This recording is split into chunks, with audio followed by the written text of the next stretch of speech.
Welcome to ParadoxWalk podcast, specializing in paranormal activity, UFOs, cryptids, anything strange, anything completely out of the ordinary. It is May of the year 2024, and I'm going through some of the writings of Edward, I might mess up the name pronunciation, Edward Leedskalnin. He is the creator of Coral Castle in Homestead, Florida, in the United States.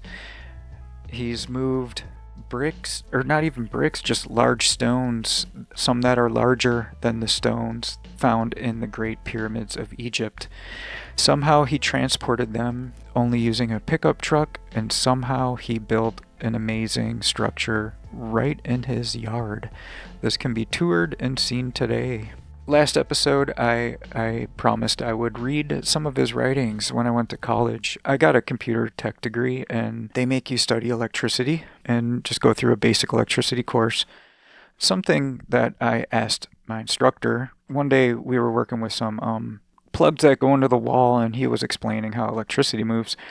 And there was a switch for positive and negative, and I didn't ask it to be disrespectful. I was just asking him what positive electricity was if electrons were always negatively charged.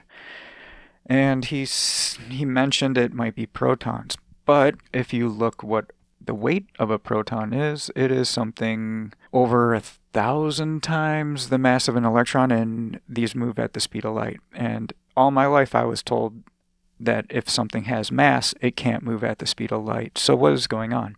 In the writings of Edward Leedskalnin, he claims that electricity is nothing more than magnetic current flowing through a wire. And he explains that positive electricity is North Pole individual magnets that come out of a magnet, and negative electricity is South Pole individual magnets. He calls these things individual magnets.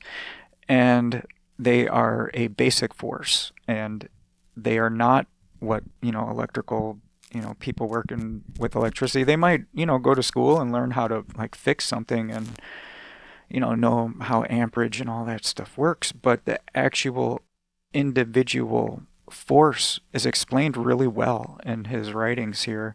There's way too much to read. I'm sure if anyone's interested, I'm sure you can find this stuff. He writes on more things than magnetism. He writes on basic care of caring about how you look. I think one of these things is called A Book in Every Home, and he talks about how people should carry themselves, stand up straight, learn to, I don't know how to even explain it, present, how to present yourself in public. Some of the other things are about vegetable, mineral, and animal life, and he has a little writing here about magnetic current and the cosmic force. He starts off with here saying millions of people all over the world are being fooled by non-existing electrons. Here is how the electrons came into existence. Thomson invented an imaginary baby, and he called it an electron. Rutherford adopted it, and now the men with the long hair are nursing it. The electron has a brother, and his name is the proton, but it is heavy and lazy. It remains stationary in the middle, but the electron has to run around it. To the electrical engineers, the positive electricity is everything. The negative electricity is nothing. But to the physicists, the negative electricity is everything, and the positive electricity is nothing. Looking from a neutral standpoint, they cancel each other. So we have no electricity, but we have something. If we do not know how to handle the thing that comes through the wire from the generator or the battery, we will get badly shocked.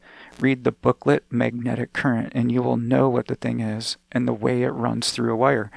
So in magnetic current, I kind of highlighted it. I don't want to make a whole podcast about this type of thing, but he basically explains if you, the magnet that sticks to a fridge, how it has two sides. And if you take two magnets and you push them against each other with South Pole versus South Pole, they repel each other. You can feel it pushing against your hands.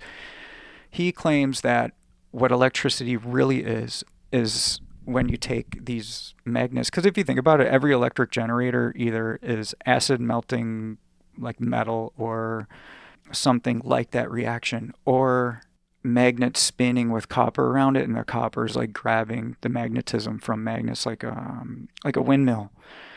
And even if you have a power plant like coal or even nuclear, all it is it's spinning the same type of thing. It's just water, like water vapor spinning that.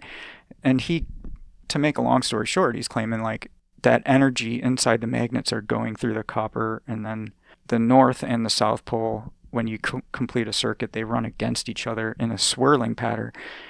And that would make sense because the swirls, like if it's a bit larger swirl, like that's a higher amperage, and it's a fascinating read if you're into that type of thing. So the other thing I was going to go into was I saw a video on the Big Bang. There was some interesting comments. The guy making the video, he wasn't really talking about the Big Bang Theory like it was a real thing. He was kind of like making fun of it, and some of the comments were kind of funny because there's a lot of problems with the Big Bang. Where do you start? Like, everything came from nothing and it exploded. I mean, it seems kind of weird.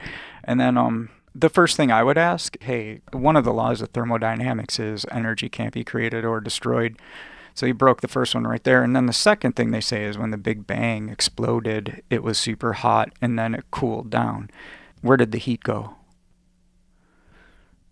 If you have a Big Bang. In one of my earlier videos, I talked about spirits and plants, and I found a book from one of the tribes in the Amazon that made drawings of every plant and every spirit guardian of that plant.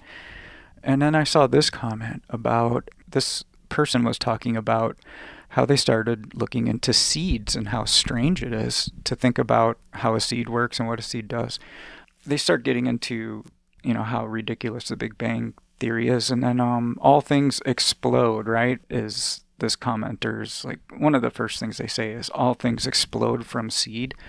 Since moving rural in the year 2021 and engaging in growing food, I've become truly obsessed with the miracle of seeds. What really got me was thinking of a seed from an engineering perspective, meaning what would it take for humans to replicate what a common seed can do? Consider seeds only sprout in specific conditions, which means the seed must be capable of detecting those correct conditions.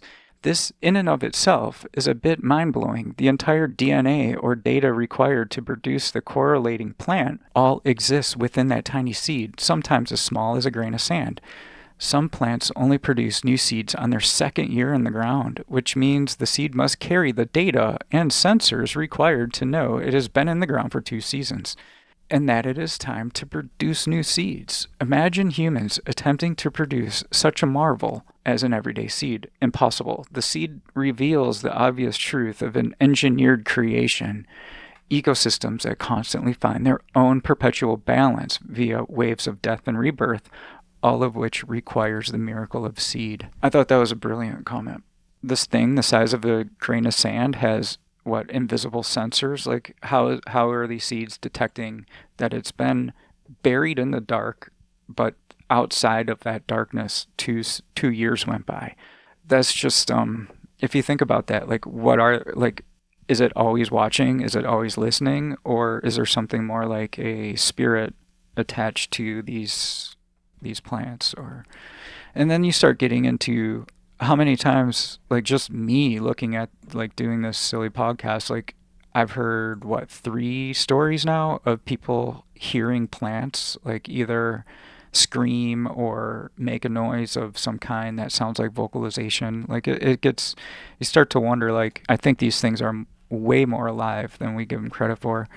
That in and of itself is pretty amazing. So sorry I've had to do shorter episodes these days because there's a lot going on, and maybe I might just do a few of these every year from now on, or just every once in a while. But just wanted to kind of drop in and do that, and hope you guys are doing good out there.